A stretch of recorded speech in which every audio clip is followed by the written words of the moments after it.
Oni reigns supreme. Time's cruel grasp leaves us in fear. Mankind fades away. This is Toukiden Kiwami, an enhanced release of Toukiden Age of Demons for the PlayStation Portable, or PSP for short. Toukiden sees players take the role of a slayer tasked with fending off the unrelenting hordes of Oni which seek to destroy what little remains of mankind. Throughout the course of the game, you would fight Oni of various sizes, gathering materials from their shattered carcasses with which to craft ever more deadly weapons of war. Sound familiar?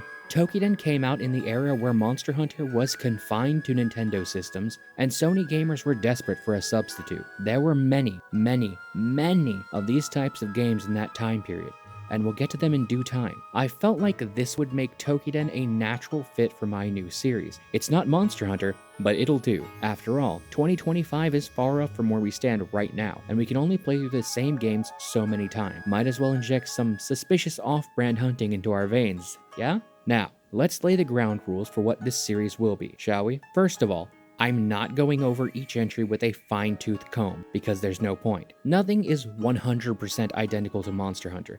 Not even Dauntless, which was envisioned as the off-brand PC Monster Hunter, before World came to PC that is. What I am going to discuss are the ways in which these games are similar to Monster Hunter, as well as in which ways they differ. This will include the general gameplay loop of hunting and crafting, as well as the gameplay systems such as decoration and charm analogs, and difficulty. As always, I am Rainverse, your Hashira of hunting. Now let us begin. To start us off, I'd like to briefly touch on Toukiden's story. Now, story wasn't really all that important to Monster Hunter until very recently, but Toukiden's plot is still somewhat more involved than any MonHun before Generation 4. It starts off as a standard, you are Huntman and here is monster, they are attacking us for a reason, so please kill them, which is something we'll be seeing in nearly all of the hunting games from this era. However, it does get slightly more involved in the latter half of the game, so I won't spoil anything for you should you decide to play it yourself. As with Monster Hunter, there's a lot of systems locked behind story progression. However, I would argue that Toukiden is far more restrictive than MonHun has ever been, especially at early levels and extending quite a ways into the mid-game. For instance, Toukiden has a similar elemental advantage system as MonHun and many other games, but in Monster Hunter you will continually be able to upgrade your elemental weapons at a reasonable rate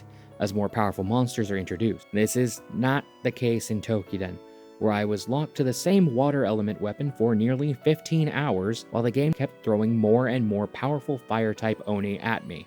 Personally, I view this as a huge flaw, and it's not the only complaint I have about the weapons, but we'll get to that in a moment. Before we get into gameplay systems, let's discuss the core gameplay loop. Toukiden is divided into multiple chapters of increasing difficulty with about 15 missions per chapter, not all of which are mandatory to progress, and a number of quests that you can passively complete for Haku or Tenko outfits. The multiplayer mode is also divided, but into an obtuse phase system that I wasn't really able to try, since I'm pretty sure I was the only one playing during my recording. Which is fair since there is a sequel. As you proceed through the chapters, you will face Oni that can be divided roughly into small and large categories, with small Oni being numerous fodder on the map and large Oni appearing as bosses. As in other games, every Oni has at least one elemental advantage and disadvantage pairing. However, unlike in Monster Hunter, it is nearly impossible to tell what any given Oni may be weak to. For example, let's go with the Manhunter, a giant spider that spins and sometimes throws balls at you. Does any part of this allude to the fact that this Oni is water aligned and therefore weak to fire? Then we can look at its variant, the Blood Hunter, which is earth aligned and therefore weak to wind. While I generally like the designs of the Oni, I really do wish their elements were more obvious because as it is, if you decide not to look it up on the bare bones Toukiden wiki, fighting a large Oni becomes a coin toss of whether the fight is going to take 10 minutes or half an hour. Granted, some Oni are fairly obvious, such as Pyropteryx being fire aligned or the Wind Shredder being wind aligned. I would even accept the logical leap that the massive Jolux is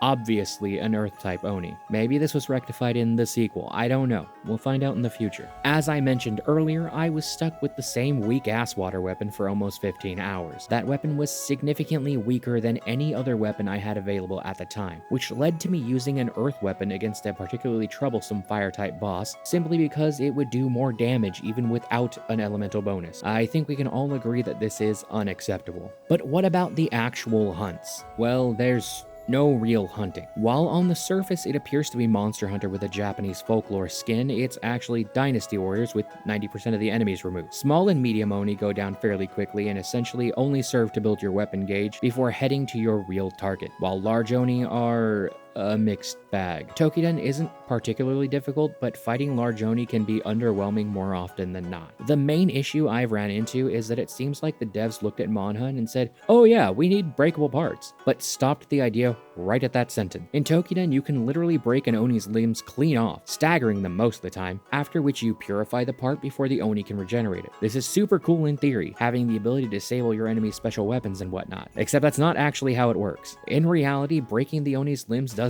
fuck all. If you tear off all of Harrowhalf's arms, it's still going to punch you with its ghost limbs. It's still going to shoot its elemental bullshit out of them. The most benefit you can get from this, at least in my experience, is during the Wind Shredder fight, where if you break its legs and purify them, it will trip and fall after charging in its enraged state, which only happens at about 25% health, while its legs can be broken off in the first 5 minutes of a fight. It's a fun idea and one I'd love to have seen fleshed out. Actually, I have seen it fleshed out because the same devs made Wild Hearts, and I love that game. I don't know how much this is improved in Toukiden 2, if at all. Once again, we'll see when we get there. The final part of what I consider to be the core gameplay loop would be the Mitama system. Mitama functions sort of like decos in Monster Hunter, if your decos could be leveled up to gain new skills and quite literally determine how you would play the game. You see, your Mitamas have skills that you can actively use in combat, as well as up to 3 passive skills that affect your Slayer in general. Your passive skills can be anything from moving slightly faster to filling your gauges more quickly. Your active skills, on the other hand, are things like a single hit of invincibility, or becoming the Flash for a whole minute. It is the Mitama system that gives Toukiden's combat the idea of flavor, considering the underwhelming weapon choices. I say underwhelming because from my experience, all weapons essentially function the same at their most basic. You hit enemies to go into your hyper whatever state, and from that point your attacks are faster and become AoE essentially. The Mitama, however, allow for individual slayers to have completely different playstyles even while using the same weapon type. For example, I chose to use a speed type Mitama that gave me a single hit of invincibility and let me run super fast with high stamina regrowth while using the Naginata. The Naginata's gimmick is that you can only build up to the hyper skilled state while dealing damage without taking damage yourself. The result was that I essentially became Sonic the Hedgehog with a knife and Ultra Instinct. It was super fun until I came to the sobering realization that I was fighting every Oni the exact same way, which leads into our next point. While much of Toukiden's simplicity stems from its original platform and essentially just being a cheap Monster Hunter substitute while Nintendo held Capcom hostage, it doesn't change the fact that large only have like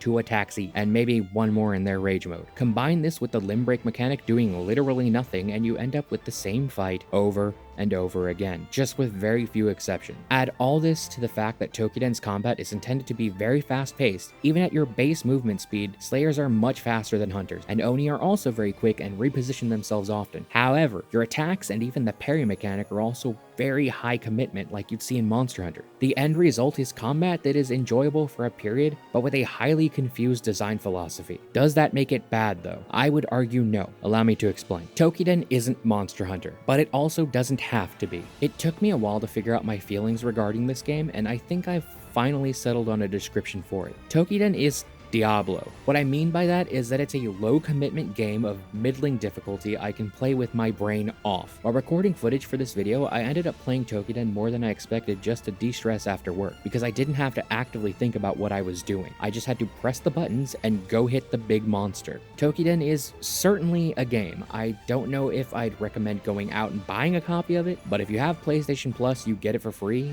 At least that's how I played it, and if you're on PC, well, I hear One Piece is pretty good. Overall, Toukiden's charming aesthetic and my own nostalgia for a simpler era of gaming won me over, even if I do have an entire novel's worth of grievances against it. I enjoyed my time in Utakata Village, and I think if you choose to give Toukiden a shot, you will too. So once again, we've reached the end of our time together. There's not much else to say, and I suppose you'll be wanting an answer now. Will Toukiden do until Wilds drops? Yeah, I think it will. But what do you think? Have you played Toukiden already? Is this the first time you're hearing of it? Let me know down in the comments. If you've made it this far, I'd greatly appreciate it if you would leave a like on the video and subscribe to the channel if you're so inclined. But if not, I hope I've at least entertained you for a brief moment. Here is where we part ways, though I shall return, whether you like it or not.